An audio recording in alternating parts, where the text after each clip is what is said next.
Partykeer gaan jou grootste probleem nie oor wat iemand gesê of gedoen het nie, maar eerder oor die storie wat jy vir jouself daaroor begin vertel. Jakobus 1:19 en 20 sê, let op, my geliefde broers, elke mens moet flink wees om te luister, stadig om te praat en stadig om kwaad te word, want woede van 'n mens bewerk nie geregverdigheid voor God nie. As ons eerlik is, reageer baie van ons baie vinniger as wat ons dink ons doen. Iemand reply net nie vinnig genoeg nie en onmiddellik begin jou brein hierdie narratief te bou. Hulle ignoreer my, hulle gee nie meer om nie, ek het iets verkeerds gedoen, is iemand kwaad vir my? En voor jy jouself kan kry, reageer jy nie meer op wat werklik gebeur het nie, jy reageer op die narratief wat in jou kop afspeel. Max Lucado praat hiervan in sy boek Tame Your Thoughts. Hy sê, hy noem dit 'n UFO, nie 'n vleiende piering nie, maar 'n geestelike emosionele patroon.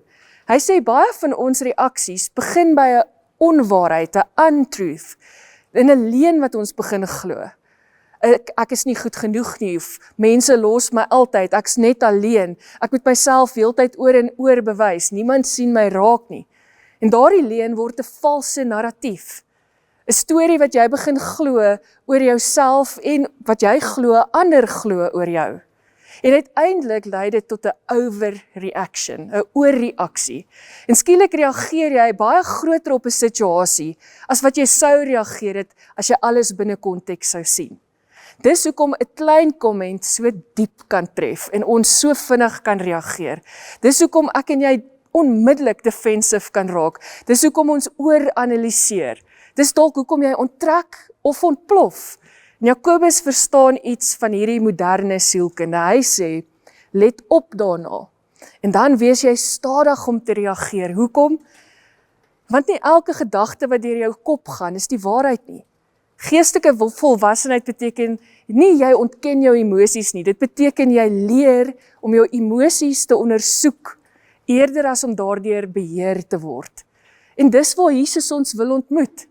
Want baie van ons leef uit ou stories, ou wonde, ou labels.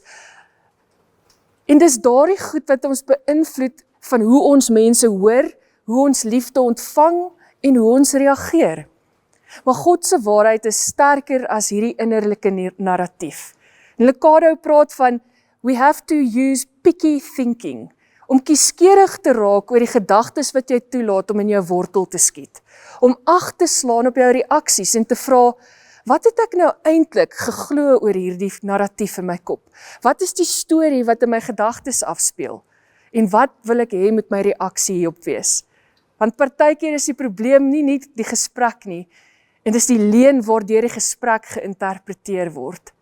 Maar elke een van ons kan eerlik vra, wat is dit wat my gedagtes beïnvloed en my gedagtes vashou? Jesus wil nie net jou gedrag verander nie, hy wil jou hart en jou storie genees. Daarom sê Jakobus, luister eerste en reageer dan later. Die narratief is nie noodwendig die waarheid nie. Kom ons bid saam. Hemelse Vader, dankie dat U ook sê, soos Paulus sê, dat ons gedagtes moet rig op dit wat goed en mooi en reg is. En so bid ek dat U ons sal help vandag om ons gedagtes te fokus en te luister na wat U sê oor ons gedagtes en dat ons met daardie gedagtes sal ingaan en ons verhoudings so sal bou. Ons dankie daarvoor in Jesus naam. Amen.